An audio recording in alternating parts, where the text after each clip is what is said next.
Christian Pyle, specifically. Now, I give Flo a ton of credit, but I've got to tell you, as an announcer, Pyle is just coming into his own. It gives me a warm feeling. There's plenty of credit that I could spread around over there to Flo, but Pyle understands the sport and is able to explain it to you guys while being a passionate fan and not looking like a fanboy. He looks like a professional in the space, and he calls a match. But I'm watching the All-Star Classic last night. I loved it. I got to see one of these in person. I got to see Keith Gavin wrestle in person. It was 2006. 2006, and it was at Mac Court. Phil Davis was there too. Keith and Phil were different weight classes, though. That would have been an interesting. Keith Gavin versus Phil Davis. That would have been an interesting match. At any rate, I just share with you, like, the All-Star Classic's a really big deal, and it's a really big honor. I always wanted to wrestle, and I always wanted to be invited to be part of this. You represent your school more than anything else. It doesn't go on your official record. It won't affect the seed. If you get beat there, you could still have an undefeated season. I mean, in that regard, we're not gonna notch it. And I don't know why. That part I don't actually agree with. But I'm just sharing with you the All-Star Classic. It's a big deal. And I love seeing the athletes. I love some of the stories. I mean, Austin Gomez, what a week he had. This is a guy that quit the sport. Austin Gomez is a 133-pounder out of Iowa State. I've never met Austin Gomez, and I've never liked him at 133. They wanted to have him at 125 at one point. I've never met him, and I disagree with all that. I followed his career. I've never stood with him to kind of assess him. I only knew through pictures and photographs and videos, and I didn't agree that he should be a 25-pounder. When he got moved to 33, I still didn't agree. They got him up at 41. He's doing great.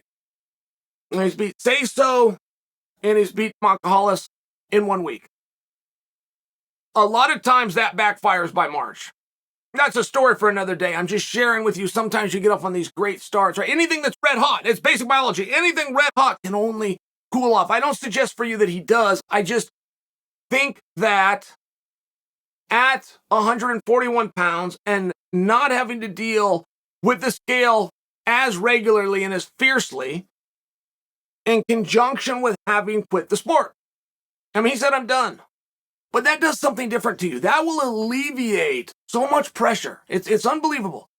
Well, you will come back and you will enjoy it. And you'll be out there for different reasons.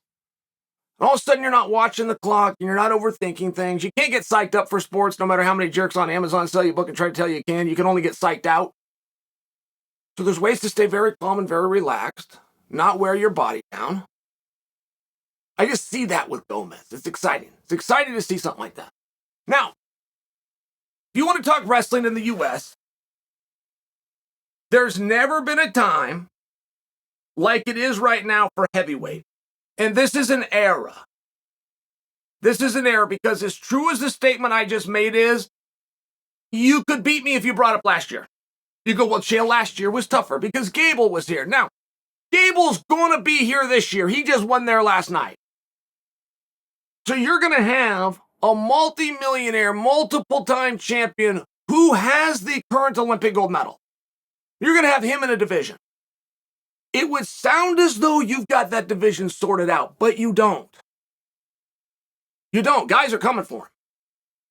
And those guys have very real chances. Colson Schultz has a silver medal back when he was a kid. Harris has a gold medal now. Cassiopeia has a gold medal right now. You want to know who I think the best heavyweight is? Kirklevic. I think he's the best heavyweight, and I've always thought it. That's not new. Thought it last year, thought it the year before, too. If I could recruit any one of those guys to my team, I get one of those guys, I'd take Kirklevic. Now, history would say that I got it wrong and I should have taken Gable. But I want to stay on this topic because Kirklevic and Gable wrestled. They wrestled in high school. Kirklevic was a 220-pounder. Gable was a heavyweight. They meet up. Gable beats him, but it was 3-2. It was 3-2 with a big size discrepancy. So this is going to be interesting. Kirklevic goes out to Ohio State. Whatever happens there, he leaves Ohio State. He's at Penn State. The next time I see him, he's put on a whole bunch of size and his hair's a little bit longer. But this guy can wrestle and he can move. And now I hear rumors, though. He's hurt. Right? These go back 2 years. He's getting fifth in the country, but I'm hearing he can't train. He's got his knee hurts, and I see it. His knee's wrapped up. When the third period comes around, he's having a hard time. So I'm believing that these rumors are true. Now, while I believe Kirklevic, I think he's the best heavyweight. As far as, don't forget what I'm talking about. I'm not saying who placed higher or what a cadet world medal versus the Olympic gold medalist. I'm not saying that. I'm saying as a wrestler, as far who can move, who can sprawl, whose reflexes, whose setups, who understands his point, whose strategies, who's top game, who's bottom game, who on their feet. When it comes down to moves and understanding the sport, I believe it's Kirklevic. Kirklevic is doing something right now that he needs to stop, and I mean now. Right now, he can never do it again, because when a guy starts this, it never goes back, and that's being the slow guy. It's a gimmick. Like, there's a certain guy in wrestling, and if you become that guy, you will never go back. If you unhook your headgear after a match and turn it sideways for reasons that I'll never know, but if you do that one time, you'll do it all the rest of the times. Mouthpiece guy in wrestling. I don't tease him. If you want to wear a mouthpiece, please go wear it. But if you're a mouthpiece guy in wrestling, when you put that in the first time, every match you will have a mouthpiece, and every practice you have, and if you can't find the mouthpiece, it's going to freak you out, and the whole thing's going to be weird. But you're now a certain kind of guy. And slow guy is also slow guy. And if you do that one day, you will do that for the rest of the days. And believe me, slow guy doesn't work. Slow guy did not wrestle in the Olympic finals last year, or the Olympics in 2016, 12, 8, 4, 2. I can play this game all the way back to 1904 when they started this thing in Greece. Slow guy doesn't wrestle in the championship. But there is slow guy, right? Give you guys a couple examples. Both guys that are going to wrestle have the same information as to when it is their time to walk to center mat. The previous match concluded, the referee grabbed the bout sheet, whatever the signal is, both guys have the same information. Kirklevic will reach the middle after his opponent does. Okay? When the match is over, both guys will have the same information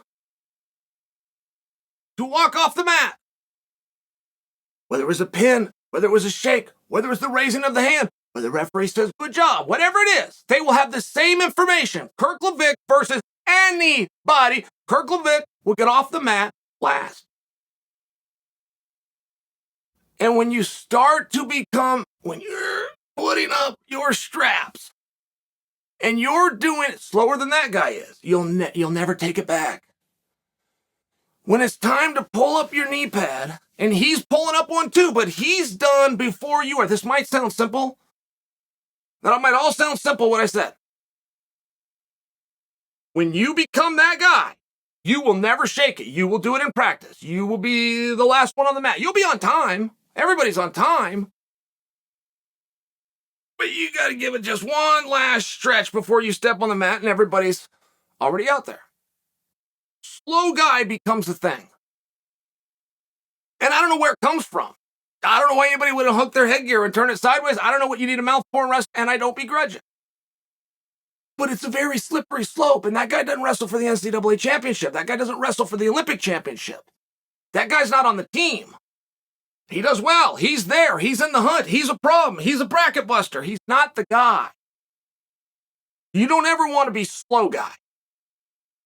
You can be dorky guy and you can turn the headgear. I'll pretend I don't see it. And you can put the mouthpiece in because your mom told you to. Hey, no hard feelings here. You don't got to walk around and have cauliflower. I'll let the whole thing go. You can't be slow guy. And when that starts, it doesn't stop. You got to make it stop. You got to make it stop right now. And use the examples that I said. The next time you go to the mat, get to the middle and be ready to shake hands before the other guy. And when the match is over, get off the mat before that guy. That has nothing to do with scoring. That has nothing to do with how you're going to do in the event. Use those as an example, though. If he's got knee pads and you got knee pads, when he goes to pull his, you do it too, but you get yours up before he does. Don't be slow guy. There's no honor in being slow guy. Get your ass out there and get your ass back.